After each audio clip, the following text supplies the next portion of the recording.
Have you ever felt misunderstood? Like you had said something, right? Loud and clear, easy to understand, in your own opinion. But still, somehow, that other person hears it differently. Have you ever collaborated with someone from an entirely different background? Maybe from a different country, a different culture, and afterwards you have concluded that, oh, those people are impossible to work with. Have you ever had a discussion, maybe even some kind of argument on email or on text message or like Donald Trump on Twitter, and just see how things just get out of control? By the way, just like with Donald Trump. Fear not. You are not alone.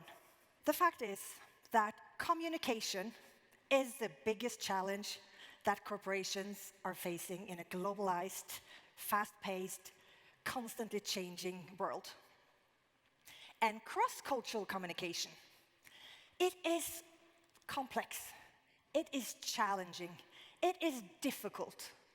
It leads to misunderstandings and sometimes huge conflicts. But it's also exciting, and it's interesting, and it's important, and it's valuable.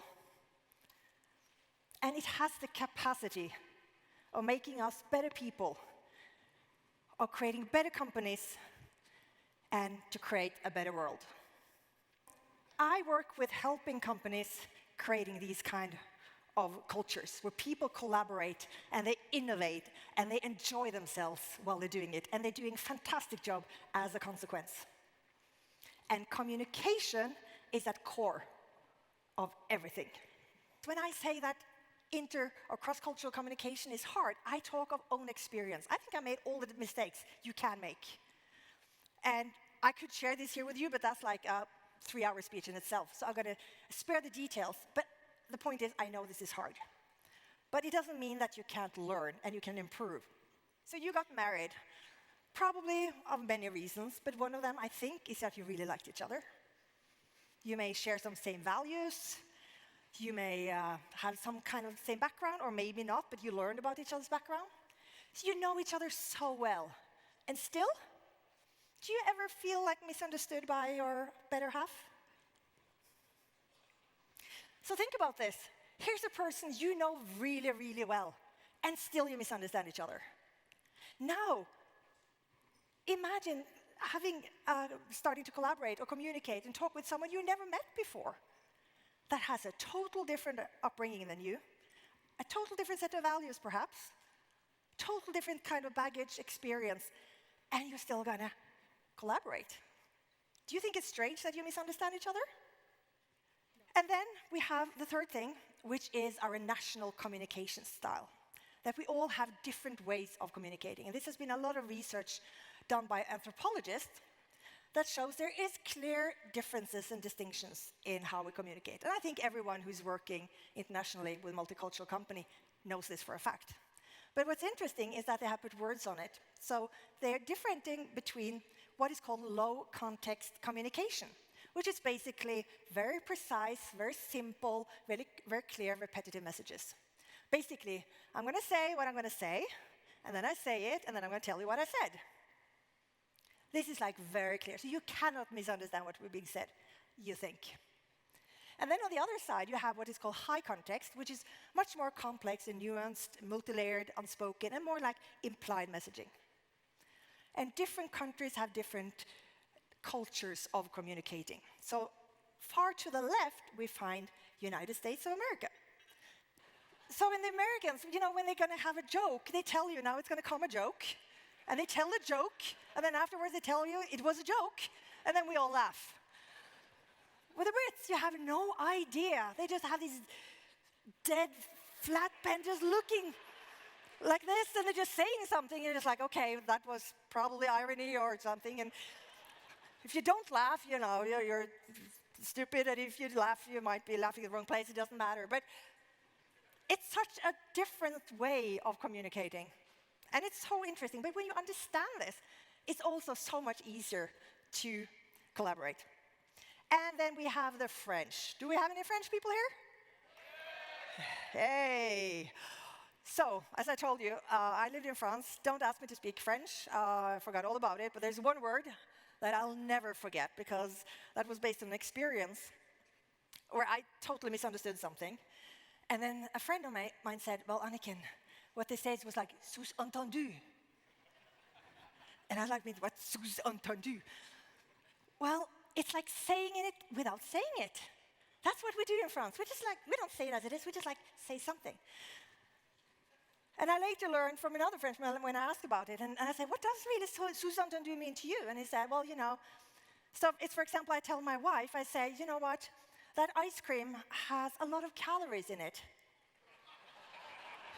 Instead of saying, have you put on weight?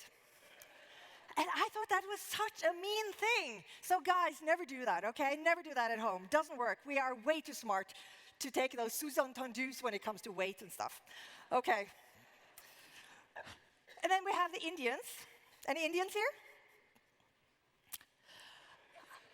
I was giving a training class to a group of Indians in my early days in Hamburg, before I kind of had all these experiences. And they were sitting like I was trying to engage with them and asking questions. So what do you agree? Do you agree? Do you think this? And they were just sitting like this all the time. And I was like, oh, really? Oh, okay. But what about this and this? And they just kept on saying. And I was so frustrated until someone said, that means yes. I mean, how counterintuitive is that? Yes. But now I learned that. And sometimes I actually do it myself when I meet Indians. I think it's a pretty cool thing to do. Then you have the Chinese. The Chinese have an expression that said you have to learn to read the air. Read the air. What's going on here? In the room. So it's not what's being said, but it's what's in the air. And in a way, when you think about these 7% are the words that we say, it kind of makes sense.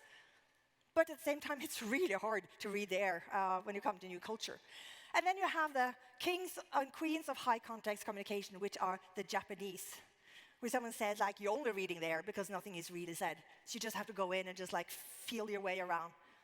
So of course, imagine an American and a Japanese working together, which happens all the time. No wonder there are confusions and misunderstandings and not always the best outcome. Stephen Covey has written a book called The 7 Habits of Effective People. And habit number 5 is this: seek first to understand and then to be understood. And I truly believe that if everyone did this, we will have such a better world. Final question to you. What has been the biggest misunderstanding in your life? I think what I kind of done many times, and that has to do with my Norwegianness, because you see, in Norway, there is this culture of you don't win respect because of a title or because you have a position. You have to go and really prove yourself. You have to be a good person, be good at your job and all that. So you can be a CEO and come in, and people won't respect you just because you're a CEO. You have to show it and typically be one of the people. That's the best compliment a Norwegian leader can have. So I think with this in mind, that's my background, right? So I have met a lot of top executives and you don't give them respect? No, because I can do hey, and then okay, just start talking with them. Not everybody likes that, right? No, exactly. That's what I realized. Okay. But I have to say, and excuse me, Germans, but some of the worst experience I had with some Germans. Oh, really? Because I forgot to say Herren, the dictor, and the doctor, or whatever it was that I needed to say, and I didn't see the point of it. So. In Germany, you're supposed to name all the academic titles when you address somebody. Herr Professor, Doctor, that's really strange. And we, again, excuse me, now it's maybe offending someone again, but we think that's ridiculous. So I think if... But if you have to use your title to win respect, there's something wrong. But they spent 10 years of their lives earning these titles. They want respect for this. I'm not a doctor, I'm just defending them. Well, we have that in Norway as well. We have it all over the world, but they don't do it. And again, you have to go in and be a good person, a good human being, good leader, whatever you are. If people take themselves too seriously, I think others won't take them really seriously, to be quite honest. And we have a generation coming in the workforce now, and they're not like that at all. So I think a lot of doctors and professors need to tone it down a bit, because if they're going to engage with the next generation, that's That's great. You hit the nail on the head.